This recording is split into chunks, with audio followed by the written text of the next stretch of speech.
नमस्कार साथियों, स्वागत है आपके अपने YouTube प्लेटफॉर्म पर आप सभी का। आज आरपीएससी आयोग के द्वारा एक बहुत ही बड़ी एग्जाम संपन्न होती है और संपन्न होने के बाद अभ्यर्थियों के मन में एक सवाल उठा है कि इतना सरल पेपर क्यों आ रहा। हालांकि सरल नहीं कह सकते, सरल कह भी सकते, दोनों स्थितियां बनी हुई है। अभ्यर्थियों को का जो उत्साह था पेपर देने के बाद में उस उत्साह में कमी जरूर आई है। ईओ और आरओ की जो आपकी एग्जाम हुई है उसी पर हमारी चर्चा रहने वाली है और चर्चा है सो काफी विश्वसनीयता के साथ होगी और वही हम कुछ अहम बिंदुओं पर चर्चा करते हुए कट ऑफ पर जाने वाले हैं। तो जो भी साथी चैनल पर पहली बार विजिट कर रहा है सो चैनल को कर लीजिएगा सब्सक्राइब, पास बनी बेल आइकन को कर दीजिएगा प्रेस, साथ ही साथ वीडियो को लाइक और शेयर करना मत भूलिएगा। आइए हम समय कम लेते हुए चर्चा करते हैं। भैया जी, आपकी ईओ और आरओ जो कि आप देख रहे हो इसकी पोस्ट आपकी स्वतंत्र होती है। अगर पोस्ट स्वतंत्र हो रही है तो मान लीजिएगा 2 इंटू के ऊपर है आपके यहां पर कितने हो जाते हैं भाई? इतनी होते क्या?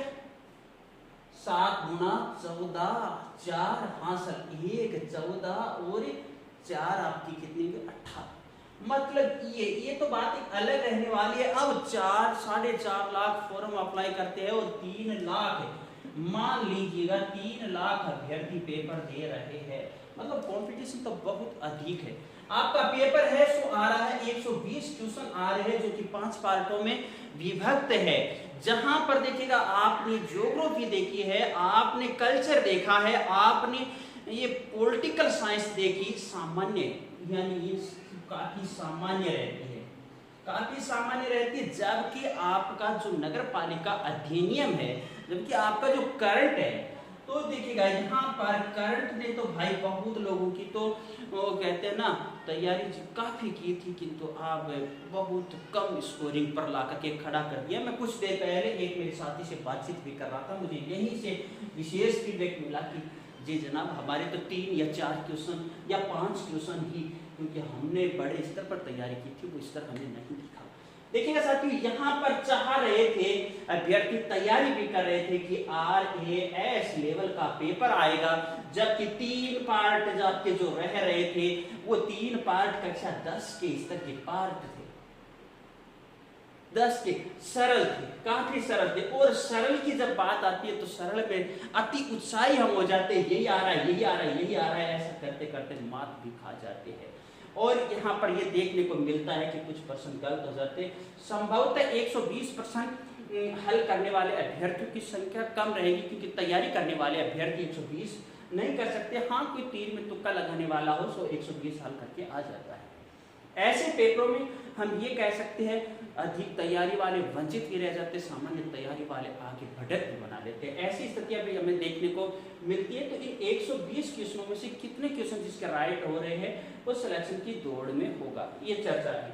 दूसरी बात देखिएगा, आपकी फर्स्ट शिफ्ट आपकी सेकंड शिफ्ट दोनों पेपरों की जब तुलना करते हैं तो जी जनाब यहाँ पर पाया जाता है कि दोनों में ये जो शिफ्ट है थोड़ी आसमान नजर आती है फर्स्ट शिफ्ट सेकंड शिफ्ट की बजाय, किंतु यहाँ पर जो करंट जीके है वो दोनों का लगभग स्तरीय रहता है। तो संभवतः नॉर्मलाइजेशन तो होगा, नॉर्मलाइजेशन होगा और किस पारी को कितना अंक भार के अंदर जो होना है परिवर्तन वो समय बताने वाला है। हाँ, ये जो सवाल आपका उठ रहा है नॉर्मलाइजेशन, संभवतः एक पोस्ट के लिए 2 पेपर होते हैं तो होता ही है, तो नॉर्मलाइजेशन वाला कटक गया। अब साहब कहते हैं कि जी सर यहाँ पर 184 की बजाय हम स्वतंत्र सीटों पर फाइनल सिलेक्शन की ही चर्चा कर लेते हैं, तो ये एक कट ऑफ अनुमान होते हैं। सिलेक्शन की चर्चा केवल एक आधार, एक नियम बता दिया जाता है, स्वतंत्र नहीं, 184 नहीं, हम अमूमन जो एक जाते हैं वह। मैं अभी आपके लिए एक गूगल फोरम बनाता हूँ। देखिएगा गूगल फोरम किसके कितने अंक बन रहे हैं, गूगल का फोरम बनाऊंगा सो उसका लिंक मैं आपको टेलीग्राम चैनल पर, चैनल की कम्युनिटी पेज के ऊपर आपको दे दूंगा। टेलीग्राम चैनल जिसका डिस्क्रिप्शन बॉक्स में लिंक दिया गया है, सर्च के माध्यम से भी जुड़ सकते हो। संस्कृत क्लासेज बाय हरलाल सिंह गोदारा, जिसमें किस अभ्यर्थी के कितने अंक बन रहे हैं यह हम जान पाएंगे वो फोरम खुल करके। कम्युनिटी पर भी सर्वे छोड़ दिया जाएगा किसके कितने, क्योंकि आपने आंसर की देखी है, आंसर की अभी भिन्न भिन्न कोचिंग क्लासेजों की आ रही है, आंसर की के अंदर कुछ प्रश्नों के अंदर बदलाव, एक तो आपका उच्चतर और निम्नतर वाला चल रहा है।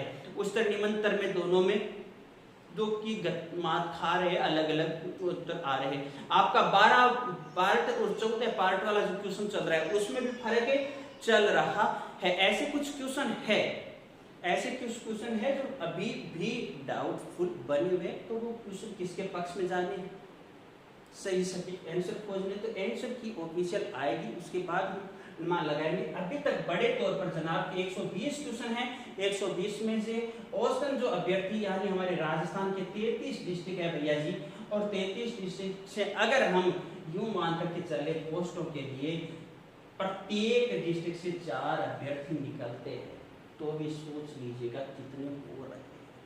पोस्टों के लिए 4 अभ्यर्थी भी निकलते हैं, तो पोस्टें हालांकि पोस्टों से कोई विशेष फर्क नहीं पड़ता। अब जिलों की बात नहीं, अदर राज्यों के अभ्यर्थी भी अपना भाग्य आजमा रहे हैं यहाँ पर, तो वो भी देखना है। तो यहाँ बड़े बड़े 120 में से सही की बात करते हैं तो हल तो तकरीबन औसत 120 में से प्रश्न अटेंड करता